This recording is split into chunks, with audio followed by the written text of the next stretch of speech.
They say there's a place in Essex where the past refuses to stay buried, a place where shadows whisper, and even the bravest souls feel a chill that cuts to the bone. This is the story of Borley Rectory, often called England's most haunted house. Welcome to Echoes in the Dark.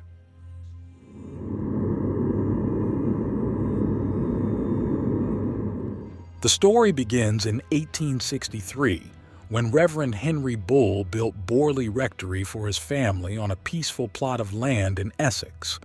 But even as they moved in, whispers among locals hinted that the land held a dark past. People spoke of eerie sightings, mysterious shadows moving among the trees, and the unsettling sounds of footsteps that didn't belong to the living. Reverend Bull himself claimed to have seen a ghostly figure in a nun's habit wandering the grounds, her gaze forlorn and distant as if forever searching for something or someone she could never find. The legend of the Grey Nun was the most enduring story of Borley. According to local folklore, she had fallen in love with a monk from the nearby monastery, and together they planned a forbidden escape. When their love was discovered, the punishment was harsh. The monk was sent away, never to return, and the nun was said to be confined behind stone walls. Her fate became the stuff of whispered stories, and now her spirit was believed to be bound to the rectory grounds, doomed to wander forever in sorrow. Years passed, and with them came a new family, the Smiths, who moved into Borley Rectory in 1928. They too soon found themselves plagued by unexplained disturbances, unseen hands ringing bells in the dead of night, objects moving on their own, and strange symbols appearing on the walls. Frustrated and unnerved, the Smiths reached out to the Daily Mirror, hoping for answers. The press quickly picked up the story, and Borley Rectory became famous. Paranormal investigator Harry Price soon arrived, eager to unravel the mysteries of what he had dubbed England's most haunted home.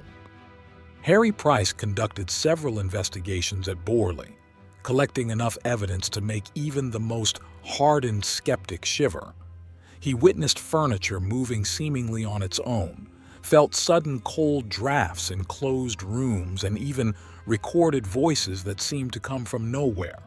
Price left the rectory convinced of its otherworldly occupants. But Borley Rectory's story didn't end there. Years later, another family, the Foysters, moved in, bringing even more chilling encounters to the already infamous location. Mary Ann Foyster, the Reverend's wife, seemed to bear the brunt of the activity.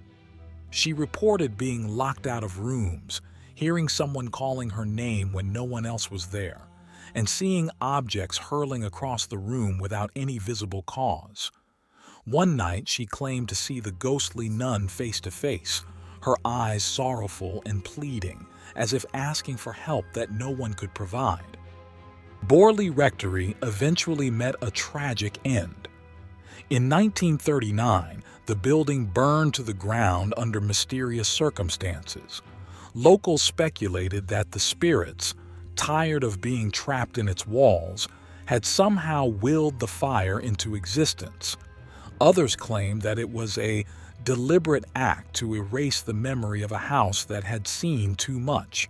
But even after the rectory had been reduced to ashes, the haunting didn't stop.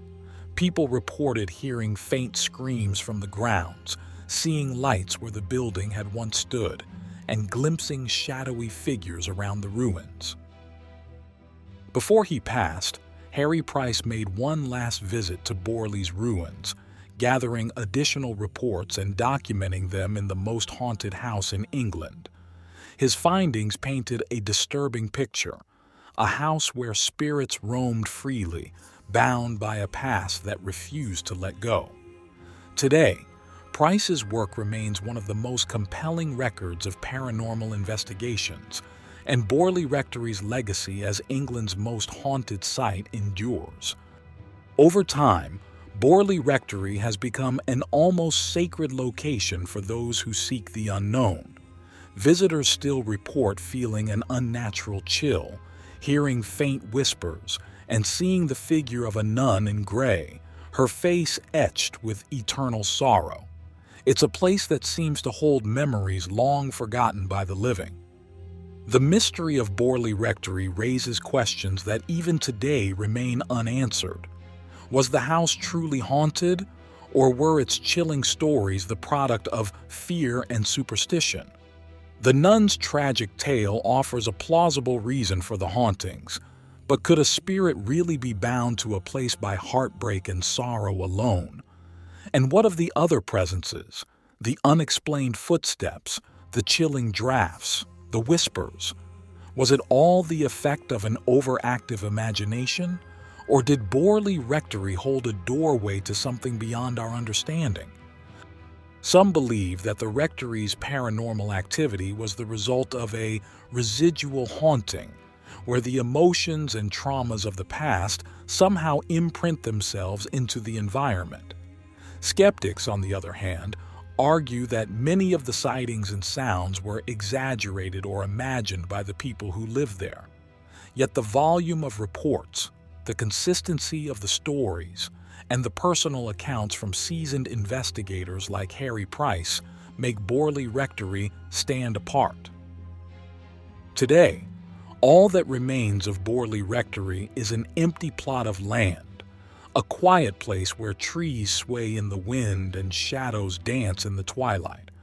But the legends continue to draw those curious enough to visit, those who might hear a faint whisper or see the shadow of a nun searching, always searching.